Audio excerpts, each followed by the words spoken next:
Bulletproof Radio, a state of high performance.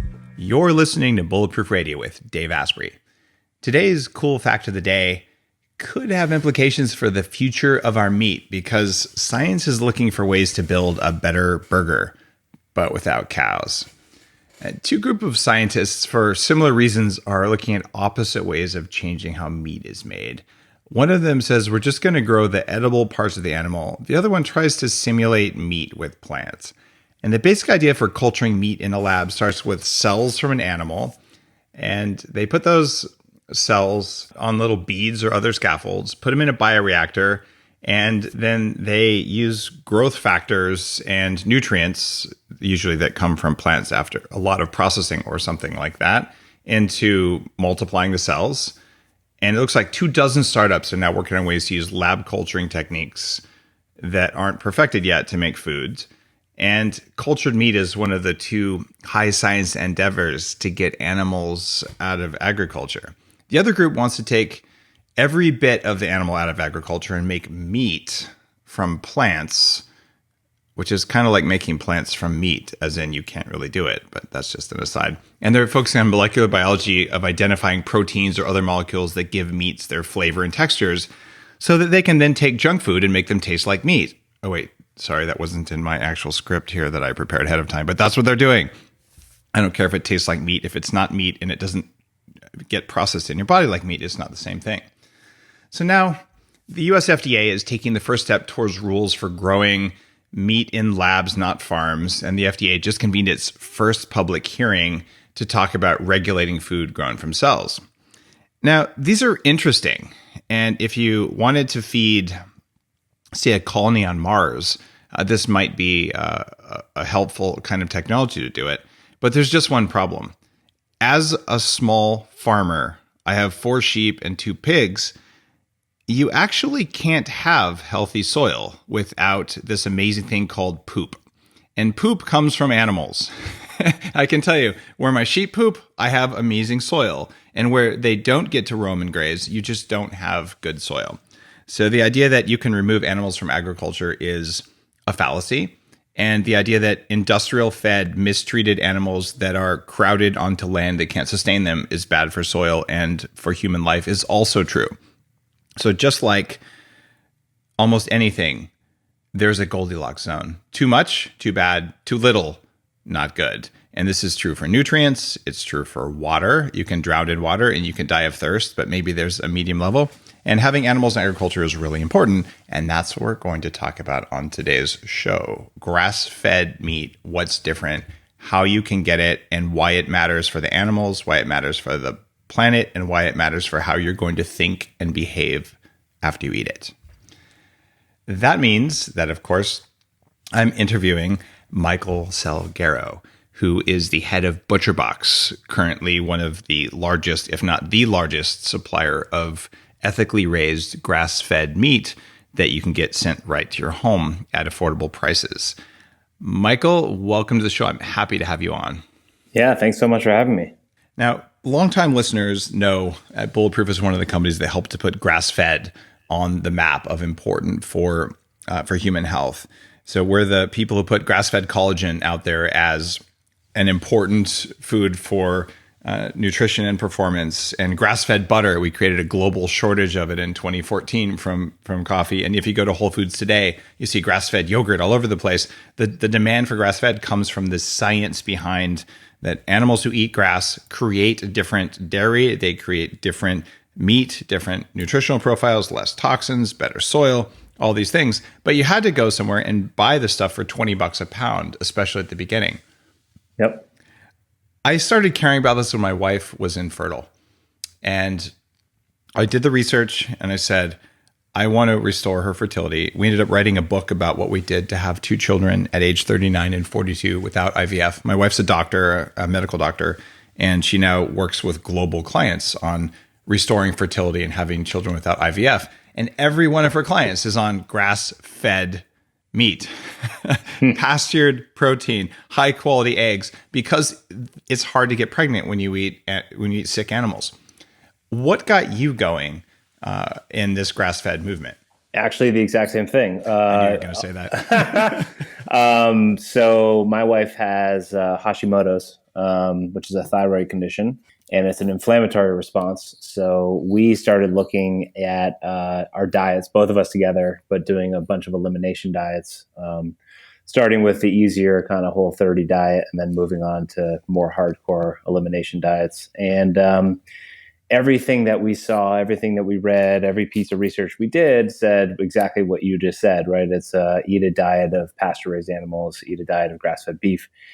And I started looking for it and couldn't find it anywhere. And when I did find it in one store, I live in Boston, so in one Whole Foods in Cambridge, which is a super wealthy, super high educated area, it was like ground beef and a couple of other cuts, maybe some ribeyes and some New York strips, and that's it. And that was a little non-compelling to me because I like cooking. I like cooking different cuts of meat. I like making stews. There's a lot of stuff I like to do with beef, and just eating ground beef was not really that exciting. So I started looking, and I'm one of these obsessive people, especially when it comes to thinking about problems and how to solve them. So I started trying to find grass-fed beef, and I ended up contacting a farmer in Albany or near Albany, and started buying cow shares from this farmer. So this farmer would, I've done that too. yeah. The farmer would drive like a truck full of meat to near Boston, and you'd get your trash bag full of meat. And the first time I did that, I didn't have enough room in my freezer to put all the meat in because I lived in a small apartment in the city. So I actually gave some to my friends and said, "Here, take this," because I can't fit it in my freezer. 6 months later, I bought more. And this time my friends were like, "Oh, next time you get that meat, like definitely get me in on it." So I bought more. And then 6 months after that, I ended up buying a whole cow and splitting it up and selling it to a bunch of friends and coworkers. But you kept all the ribeyes for yourself. Yeah, of course. You got to keep that stash for yourself, right? So so I split it up and sold it and made my share for free. And one of the guys was like, "This would be so much better if it's just delivered to my house." And I was like, "Oh yeah, that would be good." So then, in my typical fashion, I just got obsessed about how would I send meat. First of all, how would you source this stuff like nationwide, et cetera? But then also, how would I send it directly to your door? So that was a whole rat hole of trying to figure out how it all works and whatnot. And I ended up meeting the former head of operations of Omaha Steaks, who opened up some doors. So Omaha Steaks is a huge steak in the mail company. He opened up some doors, and we just got going. So September of 2015, so about 3 years ago, we launched a Kickstarter. And like we talked about before the show, my expectations were modest. I didn't think that I knew there was a market, but I didn't think it was very big. I thought this was a very niche thing. Kind of like mold-free coffee. Yeah, right. I was like, whoa. So Kickstarter, we went out to raise $25,000, and we raised that in like I forget, like 30 hours or something, and we ended up doing 215,000 in 30 days. Also, the day before our Kickstarter launched, Consumer Reports cover story was the case for grass-fed beef, which is like, wow, I guess timing was pretty good on this. So, and then we got picked up by a bunch of like, the Today Show did like this taste testing. We had Inc. and a whole bunch of others writing about us. And I had come, so my previous life, I ran a different company, which has a lot of parallels, which is really interesting. But it was called Custom Made, and custommade.com. And we connected artisans and craftspeople with consumers. Raised a bunch of venture capital, did that whole thing. And so this was like the anti that. I didn't want to do that. I wanted to like just run a business, do it the old fashioned way. And what we found was people had the same need I had. Like lots of people, whether they listened to your podcast or read your blog or were trying to follow a certain type of diet and went to their grocery store and couldn't find this product and were like, what do I do? They people are looking for humanely raised, antibiotic hormone free, pasture raised, kind of all the claims, and don't know where to get it, can't find it. And when they can find it, it's incredibly expensive. And we're looking for a different solution. I'd like to say that we did a whole bunch of testing and whatnot, but we didn't. We just kind of launched, and we're like, whoa, wow, people are really interested in this. This is pretty interesting. And that's basically how we began. And, we've always had an eye on, we don't have any investors. We always have an eye on wanting to align what we want to do for the customer. We think it's possible to have a company that services the customer and our members really well, gives them an incredible deal, gives them great cuts they might never have tried before. Also, get the farmer enough money so that they can actually make a living doing the work that they want to do, and also treat the animal well and the environment well, all at the same time, which is a pretty lofty goal. But it's a noble cause to be waking up for in the morning. This past weekend, I was at the X Prize Visioneering Circle, and this is with Peter Diamandis and the guys who put together a $10 million prize for the first private space travel that basically took the gloves off. So now we have Richard Branson and Elon Musk, building, and Jeff Bezos, building these spaceships, and all based on one big prize. And one of the prizes that got the most attention this year was raising small farmers out of poverty. This was mostly targeted at developing nations, where they're saying we're going to use our ability to innovate around technology and supply chains in order to help small farmers get their product to market. But what was missing from that conversation is that in the US, about 90% of small farmers have a day job, and it's not farming. It's that they cannot make ends meet on a small farm, whether or not they're doing cattle or sheep the way I am, or pigs, or just chickens and eggs and vegetables. And they work just as hard on their farm as they do their day job. So they're constantly exhausted, and it's financially burdensome, and they're lucky if they make a few bucks at the end of the year. Right. And part of that is because they're selling at wholesale, or they spend a lot of time selling. And I'm intrigued by what you're doing, because I know that there's overwhelming demand for high quality, healthy, tasty meat that comes from ethically treated animals who were not fed antibiotics and were not crowded into pens. And I don't eat industrial meat. I don't do that because it's bad for my body. It's bad for the planet. I think it's ethically questionable. So I don't know how to go about getting that meat. I do know where I live. I can get it from my neighbors, or I can get it from my own animals. Right. But I didn't used to live here. And part of the reason I live here is to be able to do that. But when I'm traveling and all, there's just no opportunity. And if you live in a big city, unless you have a hookup like you did, you have a friend who goes off and does, there was no way to do it.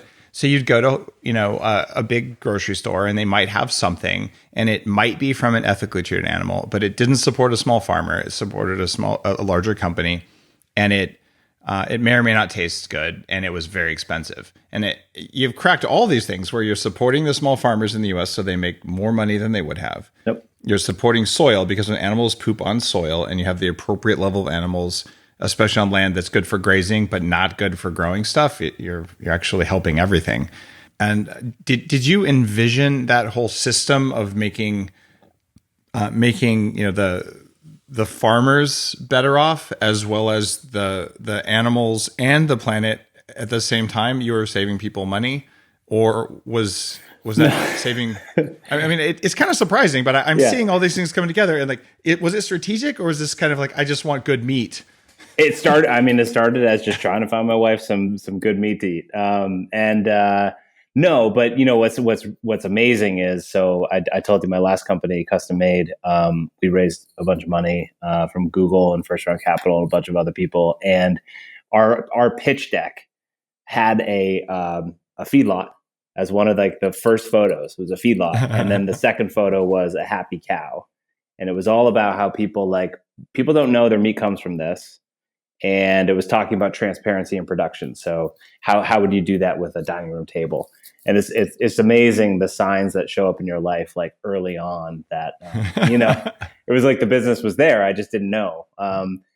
And so no, I did not. I did not think of that. And to be honest, it's an ongoing challenge because it's really hard to, as you said, it's really hard to be a farmer, a small farmer. The system is set up to have to make it very challenging for farmers. And I think we can do a better job of helping small farmers while guiding. We like to call it guiding the large and helping the small.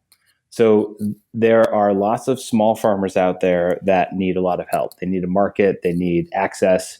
And then once you have a market and access, they need help with getting a truck on there on time. And they need help figuring out how to, deal with paperwork and POs and financing and all that.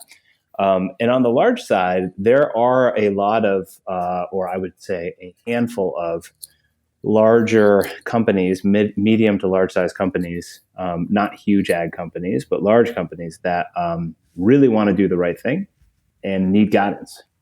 Frankly, need to be shown there's a market and need the guidance. So it's a really interesting spot that we're in.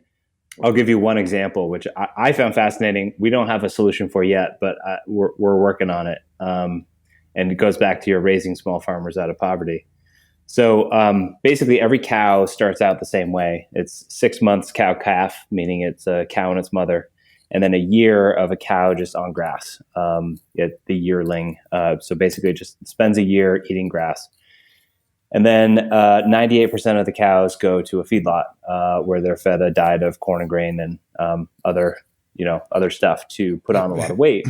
Induced diabetes, right? Yeah. Put on a bunch of weight as fast as possible using a cheap input of corn and grains.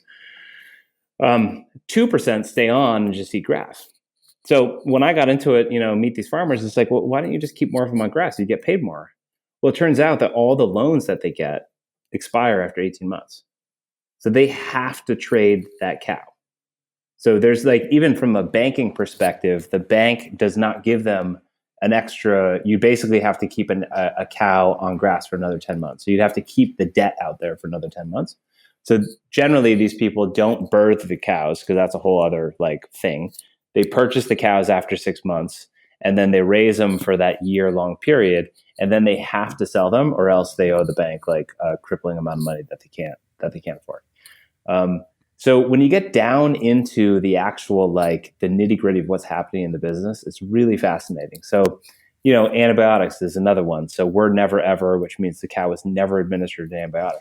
But that cow is really expensive. So you've got a small farmer, that they've got thousands of dollars on the line, and it's in some ways, I feel bad about the fact that I say to them, hey, look, I recognize it's a 75-cent dosage of antibiotics, but we can't have it because our customer, would never allow that. We'll never allow that.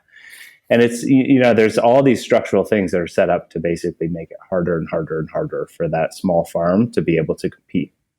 So where do we stand, right? So, first and foremost, we want animals that have gone through some sort of humane treatment standards. So whether it's GAP certification or certified humane, there are organizations out there on the ground making sure that people are doing the right thing. In addition, we obviously have standards in terms of antibiotics, hormones, all that stuff, all that's out, and that these animals are treated incredibly well. And you keep talking about the soil, which I think is incredibly interesting, where the research is coming out that you have, if you pasture raise an animal on the land, which you've seen in your backyard, they poop, they walk on the poop, and it basically creates new grass in ways that is very exciting. You can basically take a field that has been over-farmed and put animals on it, and it turns into a grassland, which is a carbon sequestration thing. So there's lots of really interesting benefits to choosing this type of meat. It's something that I didn't understand fully until we really had animals. And sheep are annoying. Our sheep are sort of They think we're part of the flock. So if they escape from their pasture, which we used to just let them do on purpose, they just walk up to the house and they sit on the front porch and look in the window. It's like, hey, what are you guys doing in there? We should be inside. And they've tried to come in the house. The problem is that sheep are not like dogs or even pigs. Pigs, they go to the corner of the sty, they poop in the corner because they're not meant to fertilize by Mother Nature. Sheep, they just walk around pooping like it's just no big deal. And they have no idea where they're doing it, why they're doing it. It's just built in. So it's awesome because if you're a pasture, you're going to get even spread of manure. And then they walk on it and you see this vibrant green grass that grows. Yep. And the pasture right next to them that they don't go on is not the same grass. Yep. Unfortunately, for my front porch, they also think it's a pasture, which is why you don't want sheep there. But when you switch to another kind of animal, pigs, their role in the ecosystem is to root things up and to turn over the soil. So where we put the pigs, they get rid of all the invasive plant species, and they take a forest that would be ready to catch on fire, which is a big issue up here in British Columbia, and they'll actually remove underbrush and pile it up and turn things over. So they reduce fire risk and they prepare the soil, which is profound. So when you realize this is how the world works, and when you have this sort of, I don't actually know really where the mindset comes from other than just a complete disconnection from nature. What people say, well, I'm only going to eat vegetables. It's like, do you know like how we did that? Right. And when I talk with permaculture people and people doing biodynamic farming, and we do a lot of both here, they're all saying, I don't know how to get the right plant nutrients unless you have this virtuous cycle. And if we eliminate that with monoculture, which is what ultimately happens if you say I'm only going to eat, soy-based, right, soybeans and tofurkey. Yep. I'm concerned about our soil. I'm concerned about our ability to reproduce as a species, as human beings. Yeah. Like it's that big of a deal. Yeah. And soil is such a the amount of life that is in soil, in good soil, it's teeming with life, right? And I recognize I don't want to denigrate the kind of argument around it. Look, it's a life. I don't feel comfortable taking a life of an animal. But again, if you go into that monoculture world, there's lots of things that are not happening that would be happening if there were animals pooping on that land and stomping it into the soil. Would you be okay if I denigrate that argument? Sure. I'll let you do that. Here's the deal, Mike. I was in Tibet and I was learning meditation at a monastery, and it was a 10-day program, and the deal was no killing. So it was a vegetarian diet. And I went to the head of the monastery, and Tibetan monks love arguing. They're trained to argue since they're young children. They'll have 10 older kids around them, like all yelling arguments at them, and they'll have to remain calm and make arguments. It's actually beautiful to see. And I said, hey, you're a hypocrite. Of course, I had to quite figure things out. You're a hypocrite. You have a yak skin on your prayer pole. That's killing. And he laughed at me. He goes, yes. He said, one death feeds everyone. And that was his whole answer. And so I went back, and I had been a raw vegan before I went to Tibet. And I said, you know what? I'm going to figure out deaths per calorie.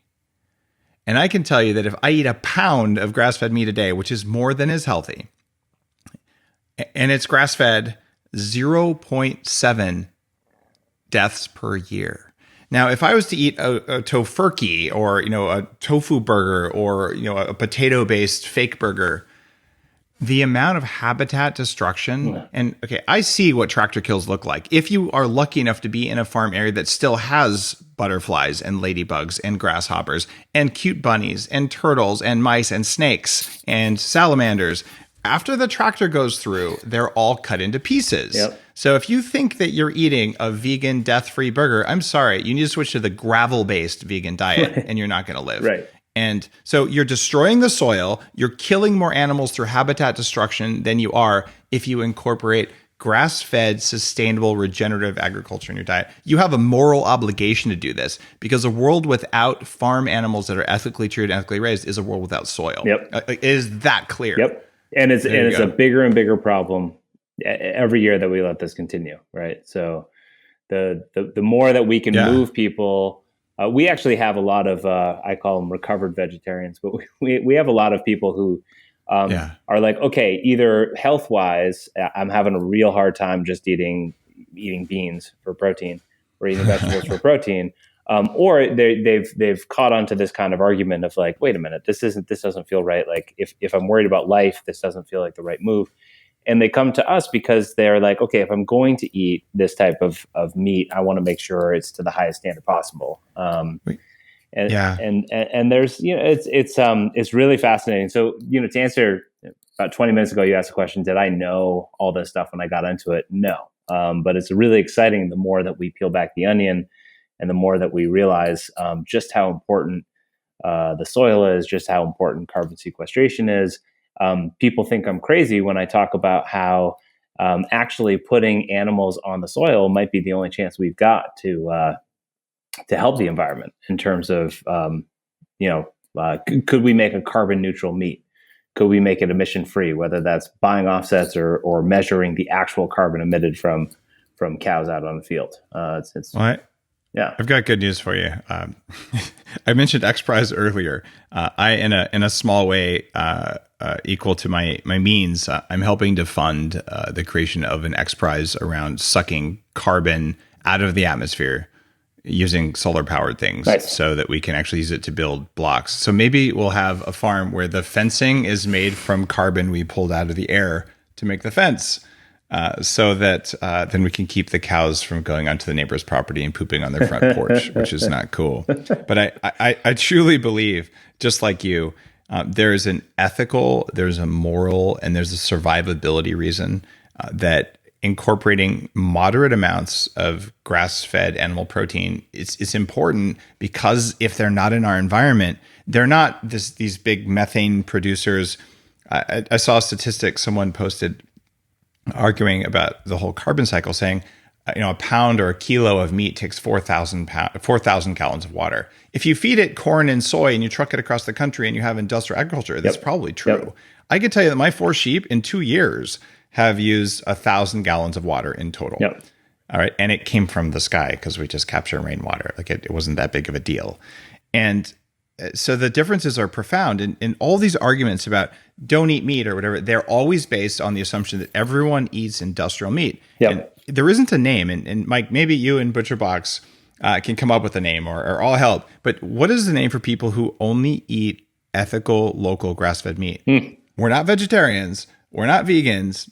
We're not standard American diets. We're not paleo. We're not omnivores, but we actually care so much about the animals and the soil and the planet that we choose the type of meat that we eat. What's our name? Yeah, I don't know. We call them the conscious consumer or the conscious customer. People that, what we talk about, and that's not a good answer, but what we talk about is it's the awakening, right? So it's when people realize, they're like, wait a minute, like this is crazy. Why would I eat this product when I could eat this product over here? Why would I put my dollars here when I can put them over here? And we're seeing more and more people getting awakened and figuring out that grass-fed, ethically sourced is way better. And that's really exciting. I think the meat industry, to defend the meat industry just responded to what people in this country thought was important. So in the 50s and 60s, people thought meat that needed to be as cheap as possible. So they figured out a way to take corn and antibiotics and make a larger animal. And dinosaur chickens with Hulk level chicken breasts who can't walk. Yeah. And because people want cheaper and cheaper, and they didn't care about anything else. And now what's happening is people care about that stuff, which is, through our efforts, through your efforts, through other people out there, really helping people to see that's not the right approach. But it's going to take a lot of work to convince the average customer. We go to meat conferences and stuff like that, and this industry is a rounding error in the entire meat world. It's tiny. I mean, it's nothing. It's 2% of the entire market in the U.S. It's really important to me. It's really important to your listeners. But in terms of the impact and stuff like that, I mean, we got a ton of work to do in order to get people more on this path. And then even in grass-fed, just as a short tangent, what's happening in this country is, people are like, oh yeah, people like grass fed. Okay, let's figure out how to put that into the system that we have already. So what you're seeing is more and more companies coming out with a confined grass fed product. Confine the animal, feed it grass, because we can just do that right next to everything else that we're doing. And it's probably still healthier for you than confined corn and soy and genetically modified antibiotic treated, et cetera, but it's not good for the animal. And it's not good for the soil. Right. And it creates concentrated urine puddles and all that kind of stuff.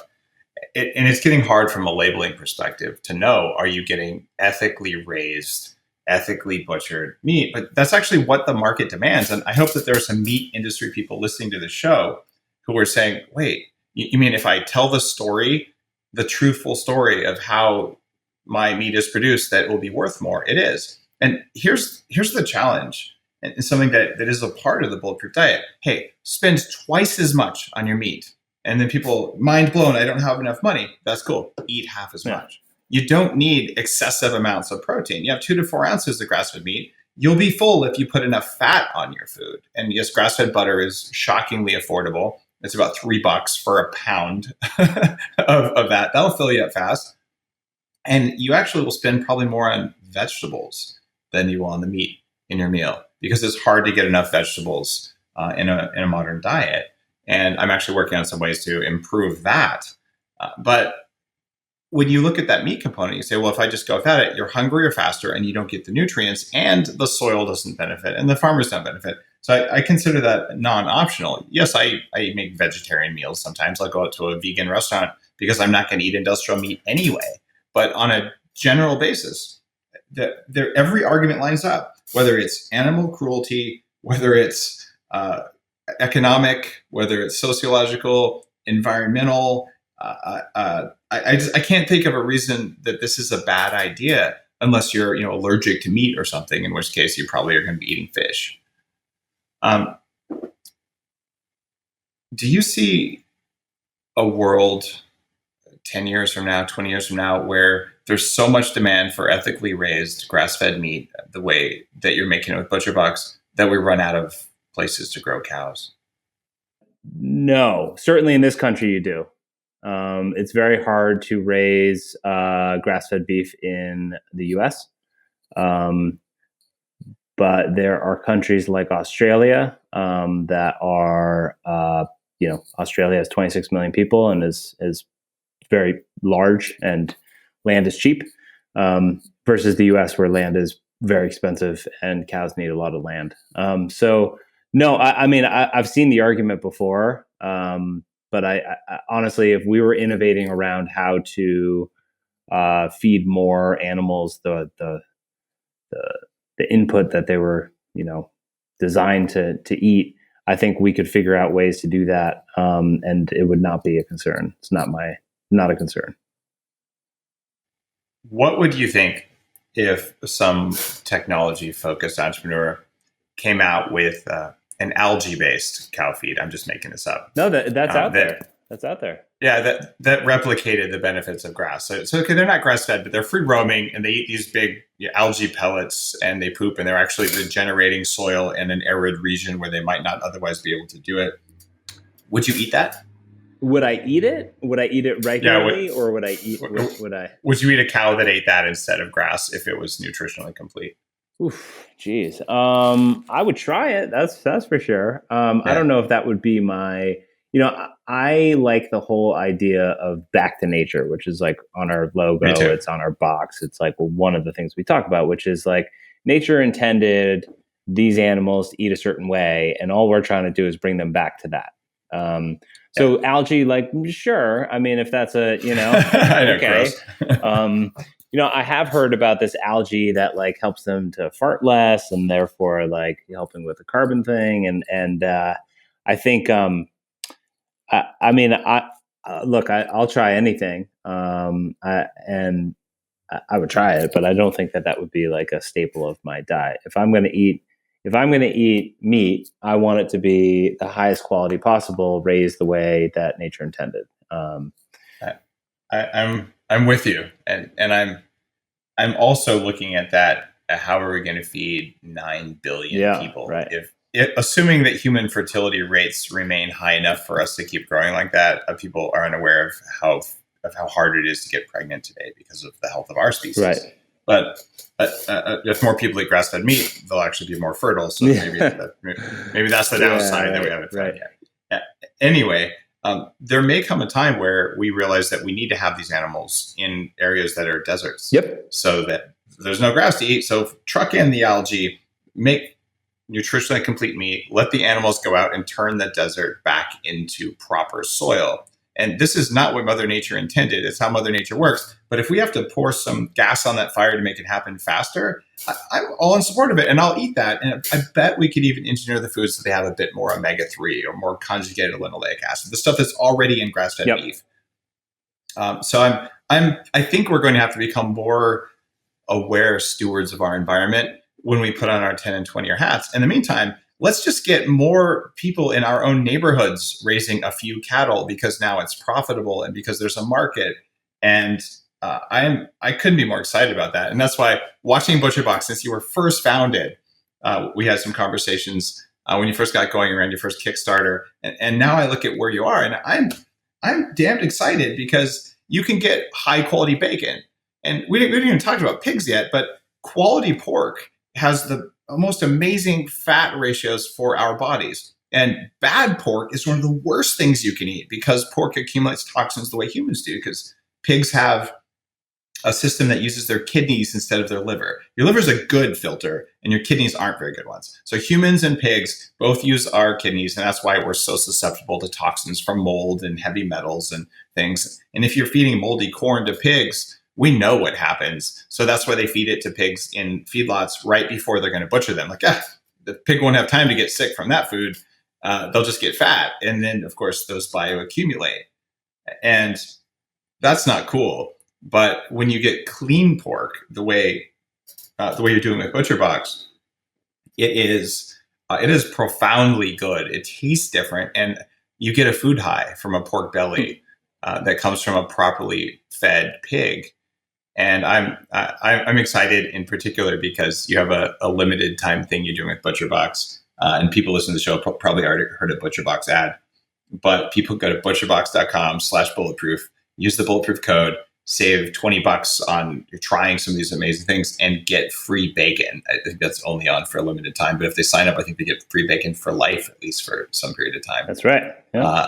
And I can tell you, having bacon that way is amazing. And it's a very different experience unless you burn the bacon. So this is a hack for all of you who haven't read the Bulletproof Diet. If you cook your bacon till it's crispy, you've basically damaged the fats and you've damaged the proteins, and it's going to taste good, but it's going to be inflammatory. But if you take this amazing bacon from ButcherBox, where the pigs actually ate the right foods and their heritage breed, and it's very different than what you're used to getting at the store. And you cook it on low or low medium so it doesn't sizzle and spatter. And you cook it so that it's still soft, but it's fully cooked. You get this amazing flavor, but most importantly, when you're done eating it, you feel really good. And the fat that's left, because you didn't burn it, it didn't smoke, it's still usable for cooking. And if you make fried eggs over medium temperature, not fast hot fried, in that bacon grease, that's what your grandmother did. That's what your great grandmother did. And if you do that and you feed it to your kids, you'll see your kids eat fried eggs like you've never seen in your life, because they are the best food you'll ever have. And if you're really a badass, instead of doing over easy, get a little propane torch or a culinary torch, and you just wave it over the top of the egg so the top gets a little bit firm. Blowtorch eggs. I think I have a video doing that. So that's how to do it. That's in my cookbook. But so anyway, I kind of digress here a little bit, but I just have to say the difference in how you feel matters. And that's why, and I wanted to actually bring this up. At the Bulletproof Cafe in Santa Monica, we only have grass-fed and wild-caught, and we always have. And I learned maybe 10% about the supply chain compared to what you know for grass-fed meat. And some of the issues for restaurants, I wanted to actually feature local small farmed beef.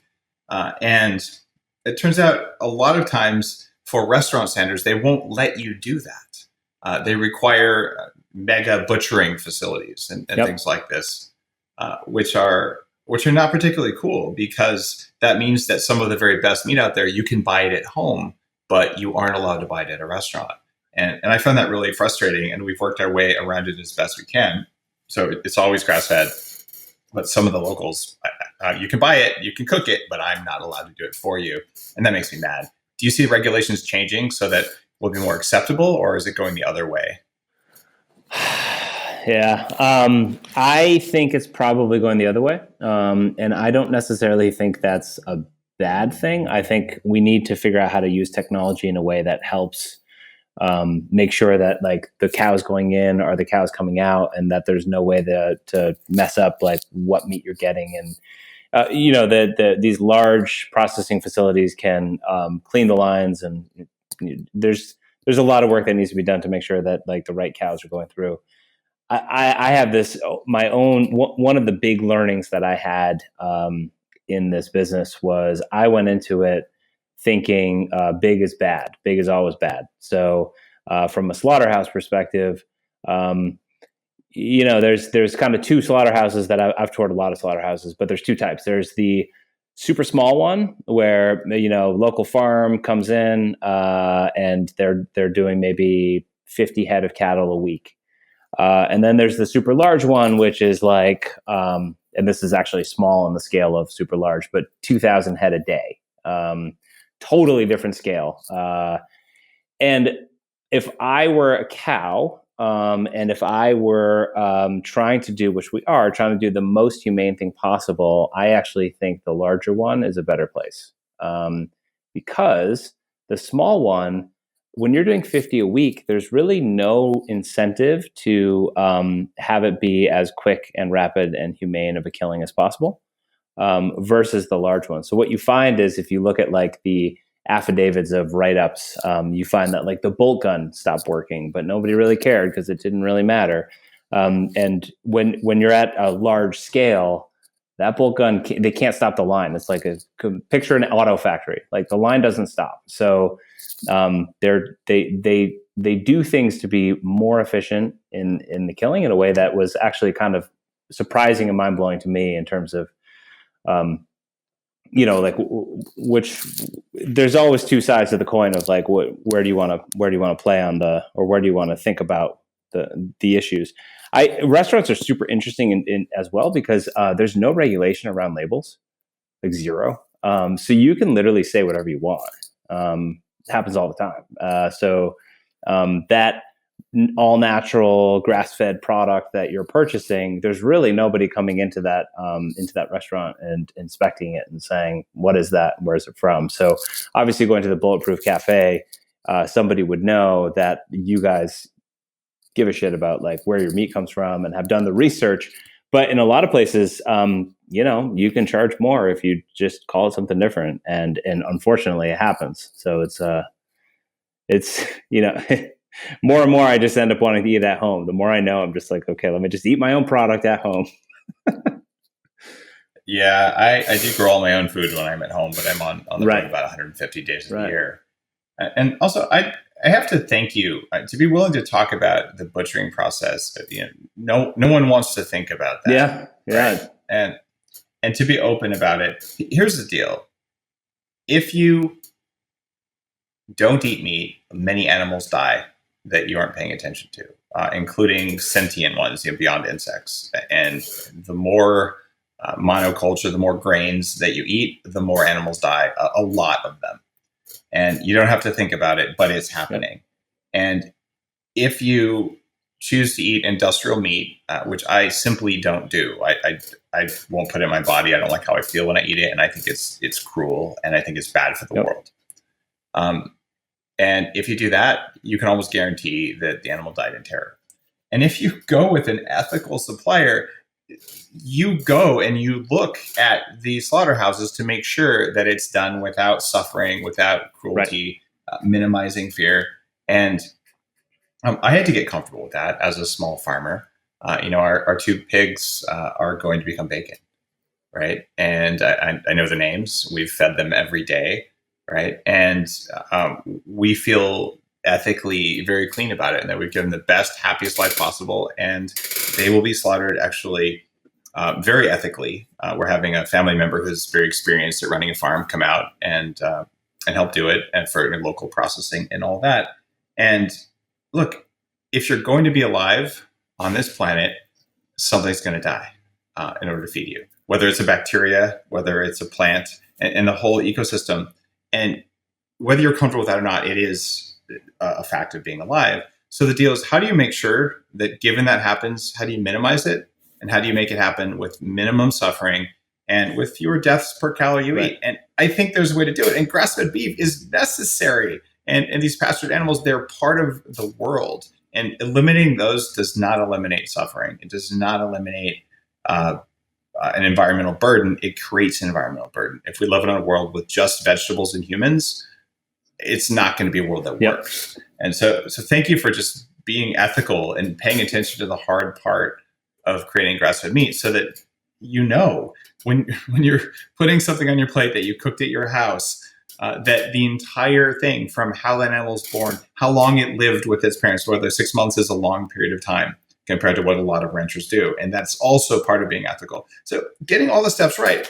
I've talked with you before. I've looked at what you're doing. And ButcherBox pays attention to all the steps. So the system creates super high quality food and a high quality of life for animals and better soil. And that's ultimately bulletproof, where you're saying, what impact did I have on the world around me? And did I treat my body with the utmost respect so that I can show up all the way every day? And I can tell you, if you're eating garbage meat, you're not going to show up the way you're capable of showing up every day. And it matters. It matters greatly. And that's why I'm stoked to see that it's now possible to do what you and I both did 10 years ago, which was call the farmer, like, hey, can I buy only a quarter cow because my freezer's not big enough? Can I get the right cuts? And just to do away with all that. And what you've done is you found this sort of rounding error in this monstrous industry that does bad things to our soil, our water, and our animals, and to say, actually, there's goodness here. Let's find the goodness. Let's make it accessible. So, man, I'm truly grateful that you've just done the hard logistics and supply chain and just doing it with integrity. So, full kudos to you for doing that. Thank you. Now, I want to talk a little bit about you. Your first big company, founder made, kind of like you said earlier, it did the same thing. You found all these artisans doing crazy dining room tables and lamp fixtures and custom jewelry and all, and found a way to connect them with people they couldn't find before. And now you're doing the same thing, though instead of creating diamond rings, they're creating artisanal beef and pork in ways that are in alignment with ethical values. Why do you keep going out and finding all these crazy artisanal people, bringing them together and then making them accessible to others? Like what's driving you to do that? Honestly, I don't know. I feel like I'm being driven rather than I was the driver. In both cases, what I found was the internet and technology does some pretty incredible things in terms of connecting people that otherwise could not be connected. So the retired Navy submarine driver who lives in Pennsylvania in Amish country and has a small shop in his basement and makes the most amazing beds you could possibly buy, has no access to a market in California or in Texas or in even New York. And it turns out that because the internet exists, that person can now snap some photos of the project they're working on, can post it, can talk to people, and we can just take care of all the details behind the scenes. And what I think is really interesting, so what I love is leveraging technology to go into old world businesses and kind of flip them on the head. So I'm very much the kind of revolutionary. I talk about this. Actually, I just talked about this with my company, but I have this vivid memory when I was in college. The World Economic Forum World Economic Forum was in New York City, and I was part of the protesters. So I was on the other side of the fence, with a picket. I don't even remember what I was protesting, but I was just angry and wanting change in the world. And I had a voice in my head that said, If you want to change the world, you need to be on the other side of the line or of the fence, the other side of the fence. And that fundamentally changed my perspective and my path. I believe that you can run a business and do it ethically and treat your employees well and treat the world well and do things that utilizing the tools that we have to connect people that otherwise would not be connected and frankly are being marginalized because like we always said, you could get a dining room table from Restoration Hardware, or you can get the same one made by a local artisan that's better quality and less price. Like, why would you ever choose one? It doesn't make any sense. Of course, everyone's going to choose the other one. So it's been quite the ride. The first business, my co-founder and I set out. We raised a bunch of money, like we talked about, and ultimately, it didn't work the way that we had hoped.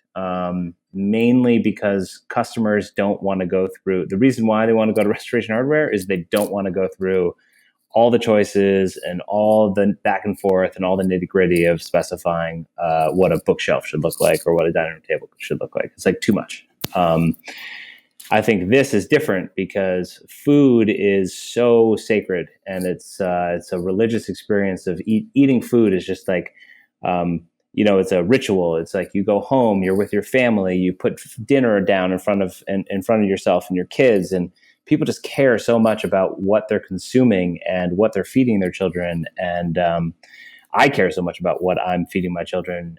And this one it has felt right from the beginning. It's felt like it's really my calling. And what's crazy is getting on like the personal entrepreneur thing. So my mother collects cows. So growing up, I had cows and piggy banks. Her mother, her grandmother collected piggy banks.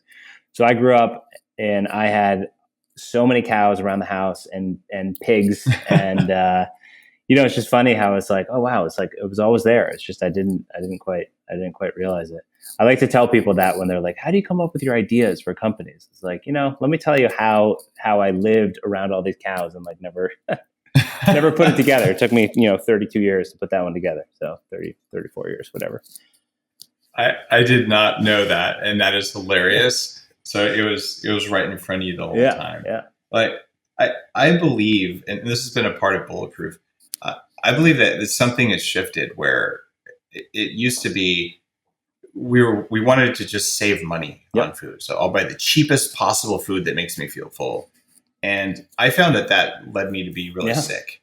And I believe now that people are actually grateful to pay a little bit more for a lot more quality, whether it's furniture, whether it's meat, whether it's food, because they realize that how they feel when the thing that holds the toilet paper doesn't fall off the wall, like when you just don't buy the cheapest possible junk.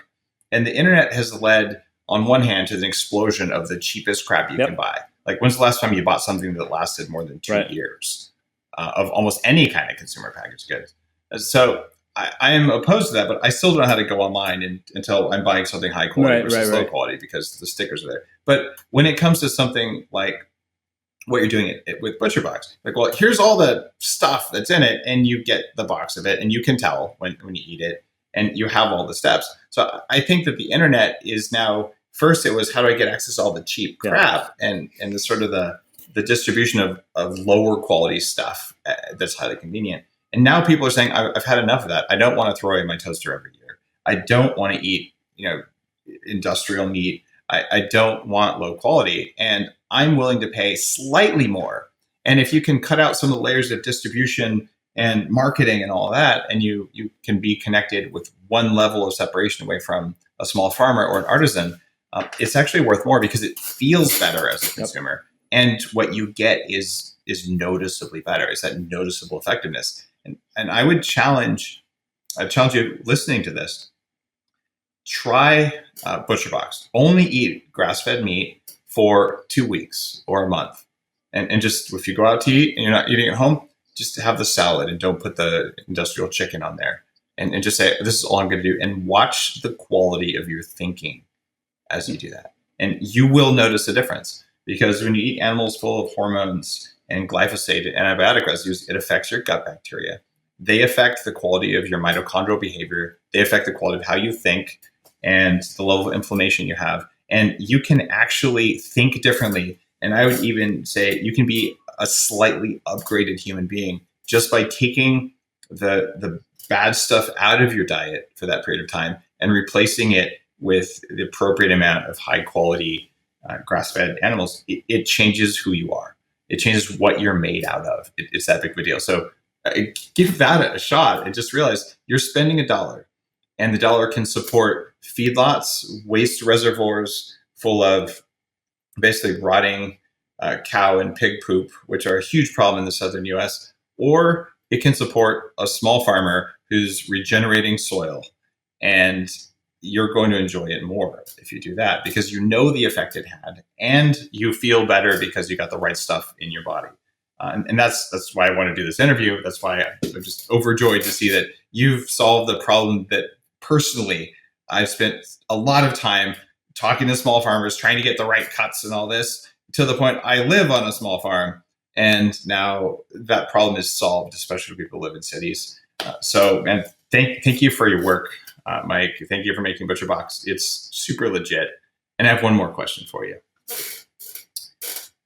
Someone comes to you tomorrow and says, Mike, you've been an entrepreneur, you're a dad, you've done all sorts of things. I want your advice. I want to perform better at everything I do as a human being. What are the 3 most important things that you'd offer me as advice? What would you say? Ooh. All right. So, number 1, exercise. I think exercise is incredibly important. I think not just going for a walk, but doing some sort of, heavy lifting. I do CrossFit.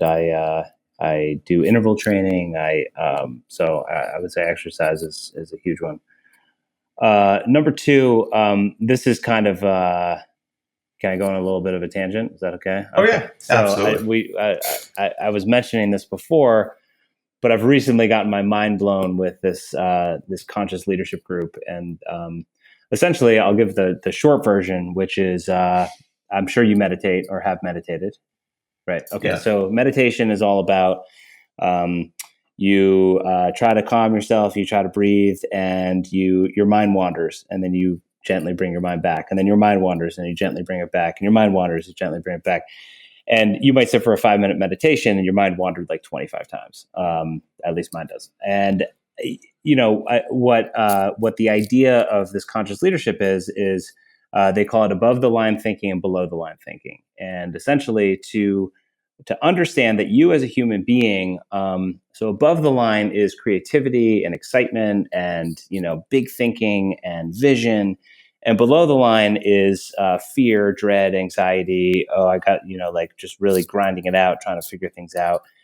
We as human beings are just like we are designed to keep falling out of listening to your breath. We are designed to go below the line more than we are above the line. So because it's safer, right? So you think about being a caveman. Is it safer for you to be thinking big vision or for you to be like, oh, geez, I better be safe when I walk out of this cave? Unfortunately, in today's world, there's so much overstimulation that you can just fry yourself out by staying in that fear, anxiety world. What has been a huge game changer for me, and very recently, is to understand that is actually just a state. And if I can just remind myself, just like I do when I'm meditating, to say, oh, go back to the breath. If I can just realize that is just a state that can just be changed by just saying, oh, geez, I'm below the line. Let me stand up. Let me walk around. Let me do whatever to change how I'm thinking. That has been an incredible change. And that's been, I would say that's number 2. And the third one, and I learned this now in my second business.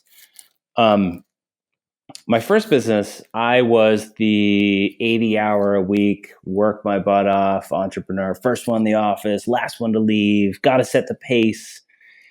And this one, a few things happened. 1, my first business didn't work out the way I wanted to. 2, my first daughter was born, and I was like, I don't I don't want to live like this. Like, I don't want to be the last guy here. You know what I want to do? I want to go home and be with my kids. And if that means the business grows slower, or if that means I need to hire more people to build a team around me, like, I'm going to live the life I want to live. And most people, when they think about starting a company, they don't think about lifestyle design. They think about, how do I go raise money, or how do I like get this thing off the ground, or how do I grind it out for 2 years and then I'll take a vacation, rather than being like, okay, let's just start with like, what do you want out of life? Like, where do you want to live? What do you want to do? Do you want this to be like a full-time thing? I have people write. There's a book by Cameron Herold, but it's called The Vivid Vision, which is essentially like Cameron used to coach me. Yeah, I like Cameron. Yeah, he's part of that Genius Network too. I've heard. Yeah. So, like 3 years from now, what does the world look like? You walk into work. What does it smell like? What did you eat on the way to work? Did you have a workout? Did you not have a workout? Did you walk to work? Did you drive to work? Did you bike to work? Did you take the bus to work? Okay, you walk into your office. Do people say hello? Do you go to the back? Are there lots of people? Are there no one? Like, write it out. Creative writing exercise. What do you want? And what I found is that tends to come true in many ways. Like, you set your intention of what you want in the world, and then stars align, and you're able to kind of put the pieces together. What usually, if I meet people who are like, oh, how'd you do it? What did you do? I start by telling them things like that, which are very internal, very like, okay, what's the big picture? And generally that frustrates people, because what they want is some sort of answer like, oh, here's how you hack Kickstarter to do what you want, and then you can do this other thing, and then go raise money from this person. That stuff is like easy. That's the easy part. Like figuring out how to start an LLC and get insurance, and to me, that's just, you can go on the internet and find that stuff. What I found is the most successful people are the ones that know what impact they want to have in the world and the life that they want to lead. And then they just spend their time trying to work their day around doing that, not doing all the other stuff. That's not to say there's not times that I'm up super late working and, grinding out, trying to figure something out. But it's a game of percentages, right? It's how do I want, being intentional about the life I want to live is incredibly important. So those are the three. Beautiful, beautiful answers. I appreciate it, Mike. If you've enjoyed today's episode, you really owe it to yourself to do what I recommended earlier. Try eating grass-fed only for a couple weeks to a month. You can go to butcherbox.com/bulletproof. Use the Bulletproof code, save $20, get free bacon, and hopefully free bacon for life if you do it while they still have that offer up and running. And more than that, just pay attention to the effect that the food you choose to put in your body has on the planet around you. There is so much evidence for the fact that Mother Nature needs a variety of animals out there helping to keep our soil healthy, because our soil is disappearing at an alarming rate. We've allowed companies to spray poison on the soil that disrupts soil bacteria in a meaningful way. It's unleashed toxic mold in soil at levels that hasn't been seen before. And we've got to fix this. And we've got to fix this because soil sequesters carbon. And because without soil, we have very large problems with our own survival as a species, and as well as all these other animals that we all care about. So you owe it to yourself, you owe it to the planet to pay attention to that. And I would totally say, don't just have a grass-fed steak once this week. Just say, short period of time, grass-fed or nothing. And when you do that, you will notice changes in your biology, in your brain, and it's totally worth it. So go to butcherbox.com/bulletproof. Use the Bulletproof code, save a little bit of money, but more importantly, get meat that's worth eating.